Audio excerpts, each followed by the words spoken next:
I wanted to make a video that simplifies the act of becoming clearer when you speak. I want to break it down, and I'm going to go through some exercises that are going to help you to actually find something you can pick and use every day in order to get ready to speak, or just to enhance the ability to speak clearer in the moment. Here we're going to go from 1, 2, 3 steps, and the first one is always going to be warming up. Now I notice not many people want to do this, and even actors don't want to do this, even singers don't want to do this, but the people who are professionals, the people who do the best at those skills, are always warming up. Not always. Once they've warmed up, they don't have to warm up again. Not always, not all the time, but they will always, before a performance or before it's their turn to speak, or even as a daily routine. And I'm very big, if you know my channel, on daily consistent routines. So what we're going to do is have a quick warm up, and I'm going to go through the basics with you today of how you can do it for yourself. I do thoroughly recommend a full body warm up, and I have a video on that there if you want to do this. But really, this is it's not always practical, and it's not always easy to be able to find time or place to do that. So this is more just based around the kind of voice box. And so since we're kind of dealing with head and shoulders, we should start really with the shoulders and the head and the neck. These get a lot of tension in them, and as part of your warm-up, it's really good to make them limber, make them relaxed. I say make them, but you understand what I mean, right? It's just, if there's any tension in there, massage them, move them, get yourself more limber, more fluid, because the voice, your body, your instrument is largely muscle, and where the voice is concerned, muscles work better, and your voice sounds more rich, more resonant, more articulate when you are relaxed. So it's a really good idea to relax yourself. If you can't afford a massage, just do it yourself. Right, so I'm going to just also maybe just warm up around the back of the neck and the head. Massage here under the jaw. It can get a bit painful around here where you see underneath the ear where the jaw meets there. I have a bit of difficulty there because of, I think, posture. I've been sitting at the computer too much, and it's kind of, my head's starting to jut forward, and this is something that's also not very good for your voice. So I'll be getting back to more voice work myself very shortly after this video. So trying to find some relaxation and warming up these areas is the first part of your voice warm-up, okay? And if you feel a little bit more limber, a little bit more loose, then you can move on to the next part. The next part for me really would be to start humming very gently, because the vocal folds need to start warming up as well. They are also moving, and there's the areas around them. We want to just introduce sound to them gently. Now I can feel a bit of tension in myself. However, I did just run a marathon a few days ago, and my body has not completely recovered yet. And running marathons is terrible for your voice.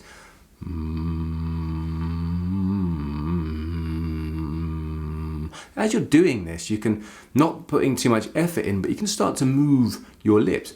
And raise your soft palate, which is the soft part of the back of your mouth. To do that, you can, it's like almost doing a yawn. And in fact, yawning is the next part of our articulation warm-up, so we'll add it in with the hum.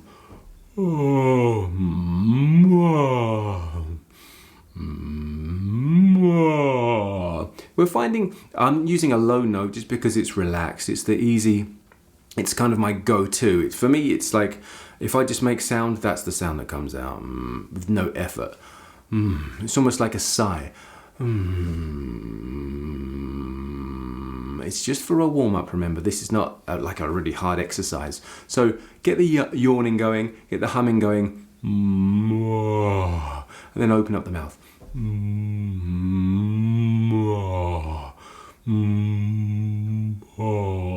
It might sound a bit weird, but then again, this is not how you're going to be speaking. See, now we can start, once we've done that a little while, And I say a little while because there's no precise amount of time. Everyone's body's different. Everyone's coming from different places. You might have different genetics. And so you have to figure out how much you need. If you start to get tired from doing this, even as a warm-up, you've probably done too much. So next time, do less. And if you don't feel any effects or any difference or any warming up of your vocal apparatus, then you might not have done enough. And that's the best way to figure out if how long to do it for, because that's a common question I get here. But it really depends on you. So give yourself 5 to 10 minutes at least, and see how it goes. So next, we're going to do some tongue exercises, because the tongue is such a huge part of articulation. And for vocal clarity, we have to really warm it up. So we're going to stick it out. Bah, bah. You can keep the voice, humming.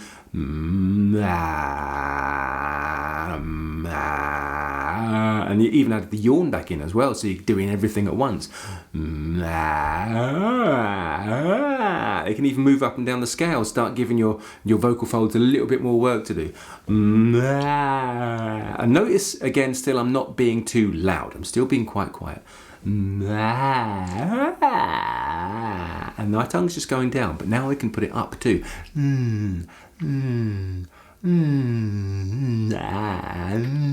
I know, this is crazy, isn't it? You can't just do this in the office next to your friends or at school. It's bonkers. So if you can find time when no one's looking, it's going to work better for you and you feel less self-conscious.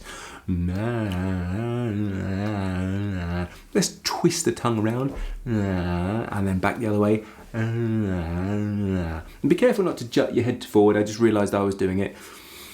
Stay relaxed, stand on your feet, try and keep your feet grounded, flat on the floor, and release your knees as well, and let everything go, let your belly go. And so this is going to help promote some of that relaxation we want in our shoulders and then further up into our articulation. So we want to be speaking easy. Everything as a warm-up is just to be easy. It's just to get things limber, to get them moving, to get them warm. That's the idea.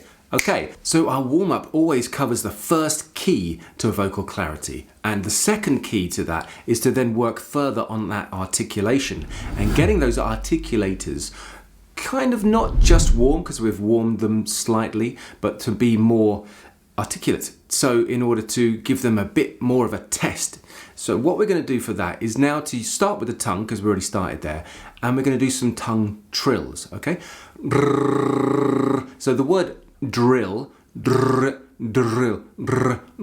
Now, if you cannot do this, because a lot of people have trouble with it, I have a video which will help explain and go through how you can actually form that sound yourself. Now, again, genetics for some people can hinder that ability, and there's not really much I can do about that. But for those who just simply don't know how, or haven't been able to, or don't use those trills in their language or their accent, then this video is going to be really helpful. But for those who can, it's a good one to do. Now, if you really can't trill and you want to work the tongue a bit more, what we could do is put a tongue tip behind the bottom teeth and then push the back forward, like that. And I'm making sound again, not just to sound silly or show off, but because we're going to keep using the effort of the vocal folds, and because we've started to warm them up, there's no point stopping. We might as well keep making sound with the things we do. And again, we can put the tongue at the top, behind our top teeth, and push the bottom through as well. So when we make these sounds, it could be like a sigh, like we're letting go of them, letting them flow. There's no pushing, no effort, just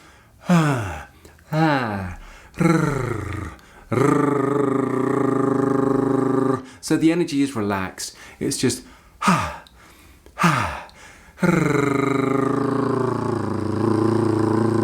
because now we're putting a bit more effort in, right? When we were warming up, we were just as low as we can, but now we're putting just a little bit more in there.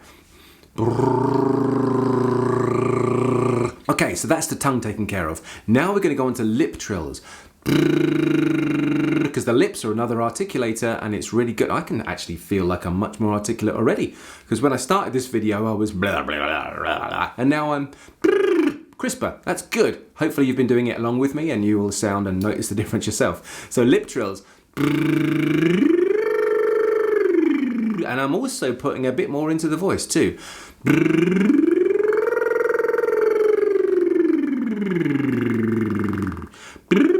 When you keep yourself relaxed and you keep your shoulders relaxed, your neck relaxed, and your head, and your warm up, and you start doing these exercises, you shouldn't feel any pain or any strain anywhere. Okay, and of course the belly is doing a lot of the work here. I say the belly's doing the work, the diaphragm's doing the work, the intercostals are doing the work, but I'm commonly known as speaking from the belly. If you want clarity on what that is, I have a video here for you. However, I'm saying the belly because a lot of people understand it as that. I don't usually use those terms, but it's just that the voice is coming from, the air is coming from lower down. It's being moved through our vocal apparatus. It's not being drawn up by our vocal apparatus, because that's where it causes more tension and more problems. So being relaxed, keeping your shoulders relaxed, and ensuring no tension comes in as you're doing it means you're probably getting it correct anyway. Everyone knows how to speak and to sing properly. We just get into bad habits, and so by keeping and ensuring and checking in with yourself that you're keeping that relaxation, I think you're going to be rather than thinking about your breathing in your belly, you're going to be in a better place to actually speak and perform more unconsciously and correctly, thanks to the warm-up and these exercises. Now, before we move on to the next part, let's just do lip and tongue trills together, because it's really tricky. We can do it like that. Blowing raspberries is actually really good for one to do. For anyone who is at work and wants to leave their work and are worried that people are judging them for doing these warm-up exercises, you can just go, and you'll probably end up with a reason to leave that job. I don't know why I'm telling you that. That's a ridiculous thing. Let's move on. The next part of our articulation is going to involve reading. If you can't read, just think of a sentence that you can perform. I sometimes do dexterity exercises like tongue trills and the such, but I'm going to save that for another video. I have a video there which goes through lots of dexterity exercises. This one's more specifically for general articulation and the 3 key steps. So we're going to just read, because actually finding something to just read plain and simple is a good opportunity to use this, which is the bone prop. Or if we don't have one of these, you can use a pencil in your teeth like that. And if you don't have one of those, or it's disgusting to you, wash your hand and put your little finger just in between your teeth.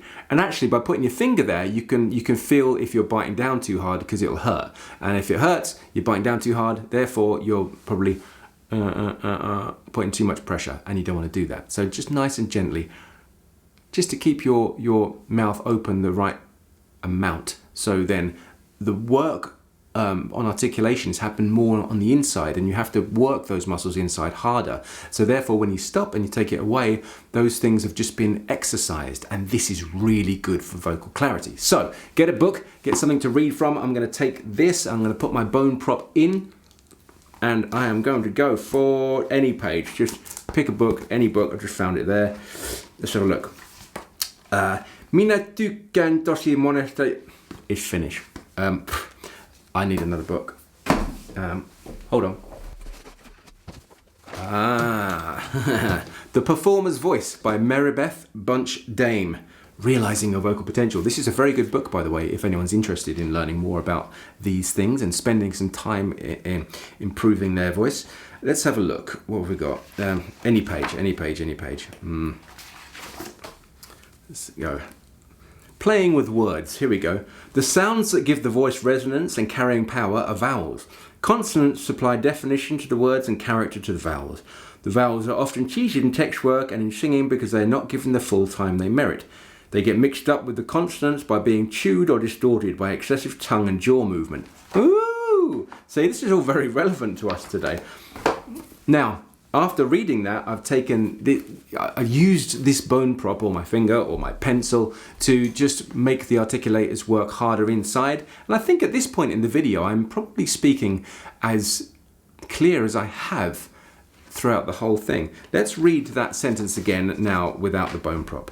The sounds that give the voice resonance and carrying power are vowels. Consonants supply definition to the words and character to the vowels. The vowels are often cheated in text work. Okay, see, so I would just do that if I were you. And since you want to learn how to speak clearer and seeing that these are the 3 keys to clarity, reading and speaking words is going to be important. So going back over what we did, the first key was warm up, the second key was articulation. Now the third key is slightly off the beaten track. It's grounding. Now grounding is, for me, being present. Literally touching the ground. Feeling connected to the earth, connected to your audience or who you're speaking to. We can get lost in our imagination, especially speaking in publicly, whether it's social situations or at work or school or, whatever it is. So for clarity, finding a way that you can feel grounded and present is going to be such a help with speaking in the moment and choosing your words wisely and connecting with your audience. I say audience, but you know what I mean, who you're speaking to. What we can do for grounding, we sort of did this in our warm-up, it's setting ourselves up.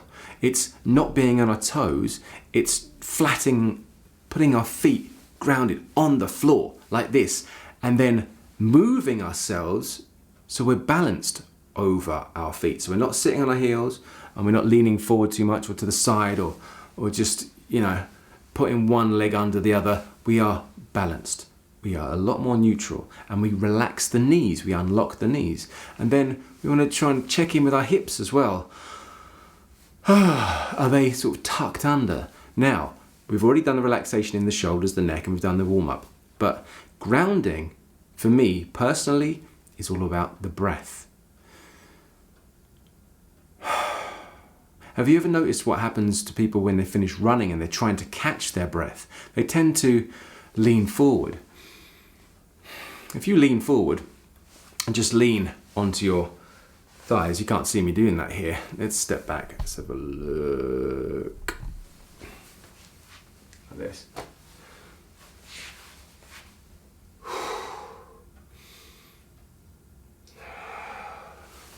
Try that and relax your belly. And just see where the breath goes. It often happens that by putting your hands like this on top of your thighs and leaning forward, the belly, if it's relaxed, will naturally flop the way it does. But you'll start to feel more happening at the back. Now, the ribs, the muscles between the ribs, the intercostals, do have a major function in our breath and therefore speech. So by leaning forward, we allow a bit more space at the back to open. And this is why people do it when they're out of breath, is because they're naturally finding a way to take in more air. And this is a great way to alleviate some of the pressure from your spine by leaning on your thighs, so that can have more room and it's doing less work holding you up, so therefore you can let more air in and it's more relaxed. So again, finding grounding would be to consider this place for me and trying to breathe in there, trying to breathe into your lower back, even just standing up naturally, relaxed. So when you find yourself starting to speak very fast or you get anxious, grounding would be planting your feet, relaxing your knees, tucking your tailbone under, relaxing your belly, keeping your shoulders relaxed. Breathe in slowly to your lower back and breathe out.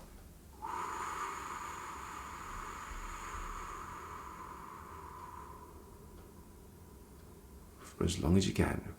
Keep going. Keep going, keep going.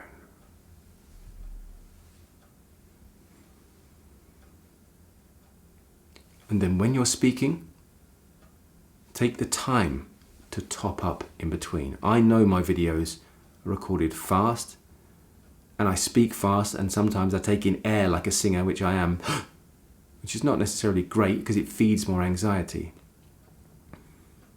So taking the time in between sentences to breathe, reconnect with the ground, relax your shoulders, will ground you. And if you want clarity in your speech, warming up is great, articulation is great, but grounding gives you the emotional and psychological presence to speak with clarity I think that's me for today. I hope that you've got something from this. I'd like to just mention at this point that I've started to move my courses back onto my own website, and I'm no longer charging a one-off fee. I'm doing a subscription model, which means if you've not been able to afford my courses in the past, they are now available for you at a monthly rate or a 6-monthly rate. And I really hope that encourages you to go and check out that content, because now I've put everything under one roof. So you're not just paying for a much less for a monthly subscription, but you can get access to all the courses I created since 2017. So there's that. Thank you for watching. I hope this is helpful. My name's Darren Mcstay. This is Improve Your Voice. And until the next time, look after your voice. I have so many tales to tell, and up till now I've been telling them real badly, so I